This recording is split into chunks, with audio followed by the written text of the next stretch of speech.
Hello दोस्तों।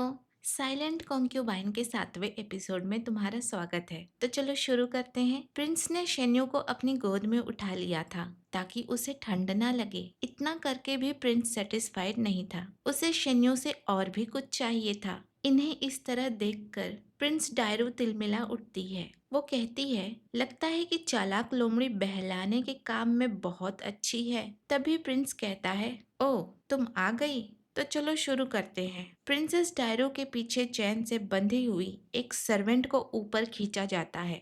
ये और कोई नहीं, प्रिंसेस डायरो की सर्वेंट जिलियो थी। इसे देखकर प्रिंसेस डायरो कहती है, योर हाइनेस, ये क्या है? इसका क्या मतलब है? प्रिंस कहता है, बस देखती जाओ, तुम्हें जल्द ही समझ आ जाएगा। प्रिंस शेन्यू के आंखों को अपने हाथों से ढक देता है। उसके बाद एक गार्ड जिलियो पर चाकू से वार करने लगता है, जिससे जिलियो की दर्द भरी चीखें निकलने लगती हैं। फिर वो कहती है, योर हाइनेस, मैं अपने मिस्टेक्स के लिए माफी चाहती हूँ। प्लीज मुझे छोड़ दीजिए। प्रिंसेस बचाओ मुझे। ये सर्वेंट आपकी सेवा तब से कर रही है जब आप छोटी थी। मैंने कड़ी मेहनत की है आपके लिए। प्रिंसेस डायरो झुंझलाते हुए कहती है, तुम अपनी मदद खुद करो, मैं कुछ नहीं कर सकती इसमें। जिलियो फिर कहती है, प्रिंसेस, मैं हमेशा से आपकी वफादार रही हूँ। आपने जो भी कहा मैंने वो सब किया।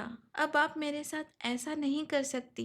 प्लीज बचा लो मुझे, प्लीज। तभी प्रिंसेस कहती है, तुमने बहुत से गलत काम किए हैं और अब तुम उसके लिए मुझे ब्लेम करना चाहती हो। योर हाइनेस, मेरा यकीन मानिए, मैंने कुछ नहीं किया। ये सब इसका ही किया धरा है। मार दो इसे, ये अपने मास्टर पर कीचड़ उछाल रही है। जिलियो को यकीन नहीं हो रहा था कि जिसके लिए उसने इतना कुछ किया वो अब इस तरह उससे पीछा छुड़ाना चाहती है। वैसे भी बुरे लोग किसी के सगे नहीं होते। जरूरी नहीं जैसे तुम उसके लिए वफादार थी वो भी तुम्हारे लिए वफादारी दिखाएगी। ये सारी बातें सुनकर शेन्यू प्रिंस के गोद में डर से और सिकुड़ जाता है। प्रिंस उसे अपने हाथों से कंफर्ट करता है और कहता है, जल्दी किस बात की है? अभी और 3355 स्लैशेस बाकी हैं लिंगची को मारने के लिए। इस अंधेरे और ठंडे डंजन में जिलियो जमीन पर अधमरी पड़ी हुई थी। उसे देखकर प्रिंसेस डायरो दहल गई थी। वो कहती है, नजदीक मत आओ मेरे। फिर वो उल्टी करने लगती है। हालांकि शेन्यू ये सब देख नहीं रहा था, पर इस सब की आवाज सुनकर वो कांपने लगता है। उसे कांपता हुआ देखकर प्रिंस कहता है, तुम्हें डरना नहीं चाहिए। ये वो है जिसने तुम्हें बहुत चोट पहुंचाई है। इसे मरता हुआ देखकर तो तुम्हें खुशी होनी चाहिए। शेन्यू सोचता है, कितनी आसानी से प्रिंस किसी को भी डेथ की सजा दे सकते हैं। अगर उनका मन मुझसे भी भर गया तो क्या वो मुझे भी? कितना क्रूवल है ये। तभी प्रिंस उठकर जाने के लिए खड़ा हो जाता है। प्रिंसेस डायरो उनसे कहती है, योर हाइनेस, मुझे मेरी गलती का एहसास है, दया करिए। वो प्रिंस का कपड़ा पकड़ लेती है और दया की भीख मांगने लगती है। प्रिंस उसे पैर से झटकते हुए कहते हैं, तुम यहीं रहोगी और उसे पनिश होते हुए देखोगी। प्रिंसेस फिर कहती है, नहीं योर हाइनेस, मुझे माफ कर दीजिए प्लीज। मानो प्रिंस ने अपने कान बंद कर लिए हों। शेन्यू को अपने गोद में लिए प्रिंस वहां से मुड़कर जाने लगता है। दया की भीख मांगते मांगते प्रिंसेस डायरो बेहोश हो जाती है। तभी सोंगचिंग कहता है, योर हाइनेस, प्रिंसेस बेहोश हो गई है। प्रिंस कहता है, डॉक्टर को बुला लो।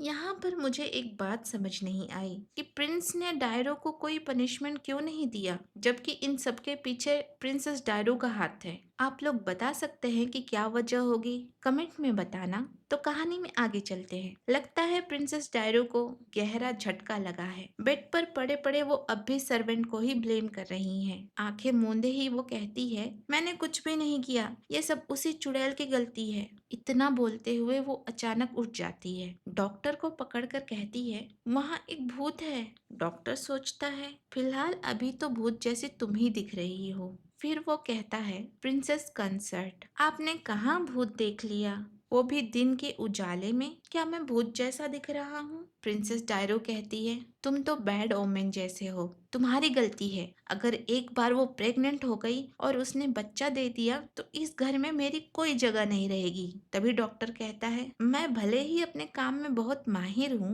लेकिन मैं एक आदमी को प्रेग्नेंट नहीं कर सकता। तभी प्रिंसेस चौंक कर कहती है, आदमी? तब डॉक्टर सोचता है, ओह नो, मैंने वो कह दिया जो मुझे नहीं कहना चाहिए था। फिर प्रिंसेस हंसते हुए कहती है, शेन्यू एक आदमी है।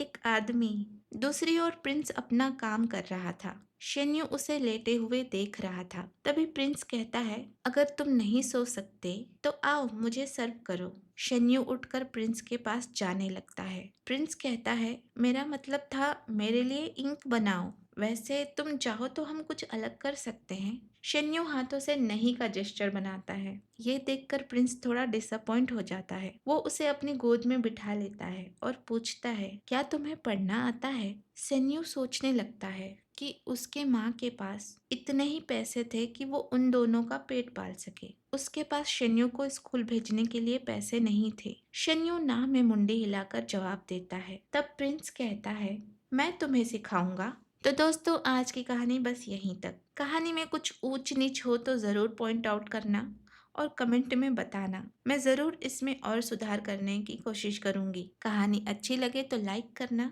और नए हो तो सब्सक्राइब करना। मिलते हैं अगले वीडियो में, तब तक के लिए बाय बाय।